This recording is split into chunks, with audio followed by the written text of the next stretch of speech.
my Eurocast free. Okay, Eurocast free. It's a 2-part polyurethane resin, and in its natural form, here's one I did earlier, it comes out white. Okay, there is another one, Eurocast 4, which comes out this creamy colour, and this is the white one. So I'm going to play around today, add in some pigment to the casting and see what effects we can get. I'm going to do 2, and I'm going to be doing my incense burner mould. This is one in Jesmonite, so I'm going to be reproducing that using Dragon's Gold mica pigment, which is a goldy green, in one, and in the other I'm going to use an epoxy pigment, which is this Electrum, which is like a silvery blue colour. And let's see what happens. Equal parts of part A and part B, and as you can see, it's nice and thin, easy to mix the two components together. And the great thing about using polyurethane is the speed. Now you can feel the cup getting slightly warm, so I'm just going to pop in. We'll do the mica pigments first. I'm going to use the same amount as I would if I was using epoxy. So just the end of a spoon there. Let's mix that in. It's taken really nicely. Oh, I'm excited. This is so cool. So I'm getting that lovely two-tone effect of the mica pigment in the pot. It's getting warm now, so I need to pour. Here we go. I may have mixed up slightly too much, so I'll quickly go and pour the remainder in another mould. There we go. Look at that beautiful pattern on the top. I'm just going to pop the little bit I've got left into a little ring pot mould.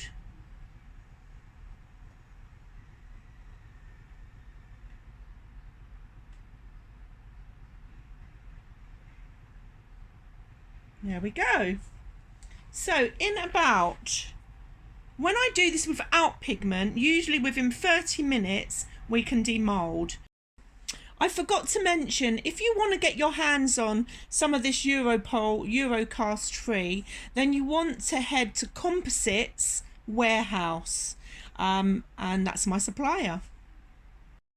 Okay, here we go. So this is the clear, the consistency and the colour, which is like kind of milky colour, milky, sort of a yellow ochre colour. And as I say, when you do this on its own, it turns white. Oh, I can see lots of things happening on the table in front of me with the mica pigment. Can't wait to take that out. Okay, that's thoroughly mixed, so let's pop in a little bit. Need to be quick because the working time's really short with this compared to epoxy, where you've got 30 to 40 minutes. We've literally got minutes. And just mix that up. Let's pop a bit of this in.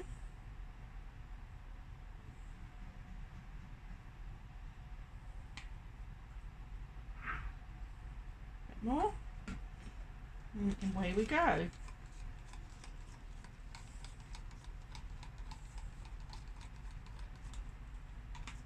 I don't think I got much of that in. Let's a little bit more.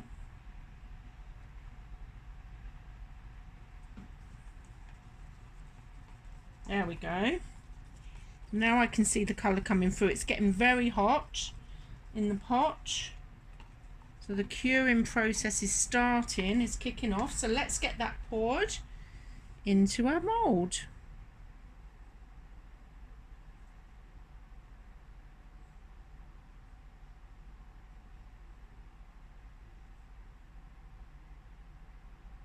This time I managed to mix just about the right amount.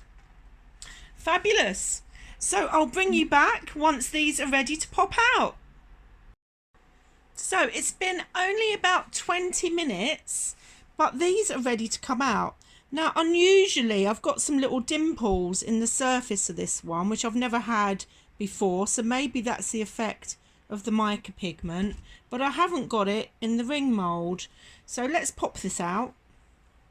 Now, instead of a sparkly finish, obviously you'd get with a clear resin, because this is an opaque resin. Oh, that's really pretty. These are just dots, they're not holes, just some dots on the surface from the pigment where it's settled more in a couple of places. Can you see? So it's got a little speckling to the face, but a lovely finish. Just needs a little bit of sanding around the sides and it's ready to go. So let's have a look at the ring pot as well. Let's have a look what we've got in here. Oh, this is pretty. Really pretty. So the colour, if I'd put this in resin, would have been much greener. So I think next time I use mica powders, I'll just pop a little bit extra in. But really pretty. Really shiny. Okay, let's see what this one's turned out, where I use the metallic pigments. Not so much pitting on the surface. Peels away nicely. Let's pop this out. There we go. Not much colour. I definitely needed to use more colour, and I think I had something in my mould, but I can just sand that out. So this is more creamy, but again you can see some flecks of colour. Hopefully you can see some flecks of colour. So I'm going to have another go. Next experiment then. We're going to go stronger on the mica pigments. I'm going to try a two-tone. And mix those two parts up. Feel it start to get warm. Stop. I'm going to pour some of that into a shot glass. Okay. I'm conscious of the fact that I need to be speedy. So I'm going to take this stronger blue, Bluebell Woods. Let's pop that in. Thinking that I need to counteract the white. So I'm going to go a bit stronger. Oops, spilt some. With my Bluebell Wood blue. Let's make sure that's fully incorporated. I think that's why I got flecks last time. Now that's getting very hot. On to the next one. Need to be quick. Let's take my Hollywood Gaze.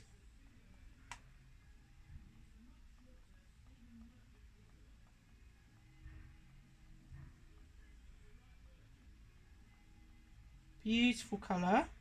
But again, it's going to be affected by the white. But let's see what happens. I love experiment days. I spilt a bit. I'll have to clean the scales very quickly in a minute. Okay, let's double pour. Here we go. Let me come round.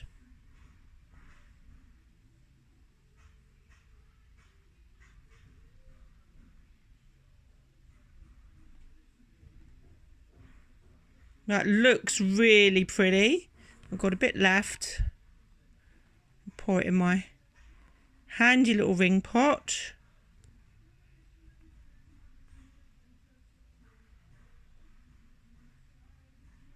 Okay, so the first one's come out okay, but I'm doing another one with the swirl. This time I'm going to mix the colours in the cup like a dirty pour. See if I get a better result.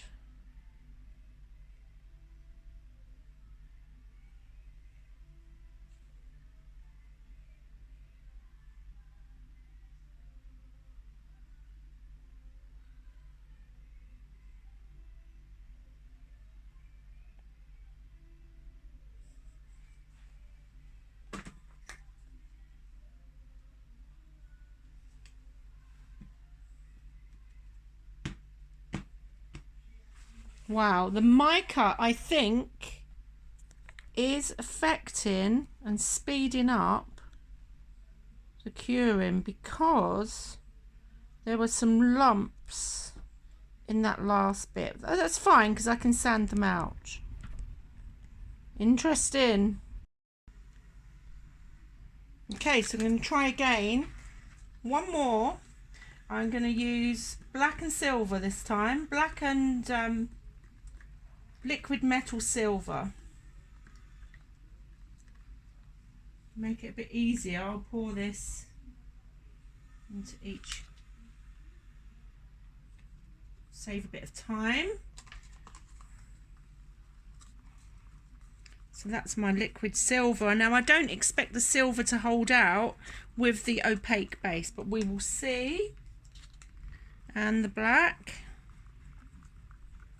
And again, I expect the black to come out more grey because of the opaque white base. But let's see what happens. I've got a spare mould there if I've made too much.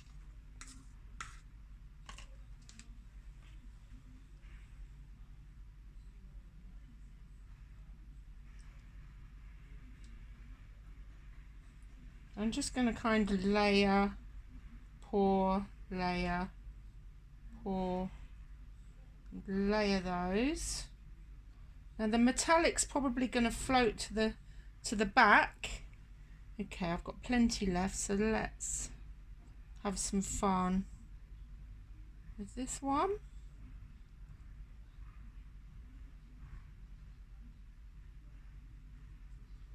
And a bit left for my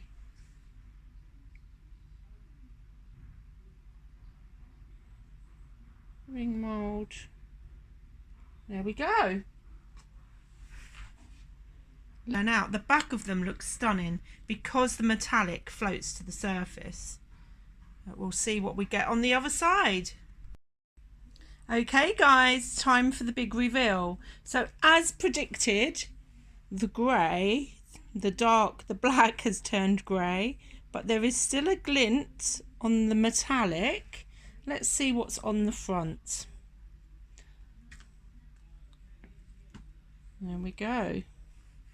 So there is our fresh mould. Now, when it hits the light, the metal flecks. Just trying to get it at an angle where you can see it. There we go. Are still there, but it on whole, the whole thing is kind of a two-tone grey, a light grey from the silver and a mid grey from the black, but there is still a shimmer from the mica in the silver. I love it.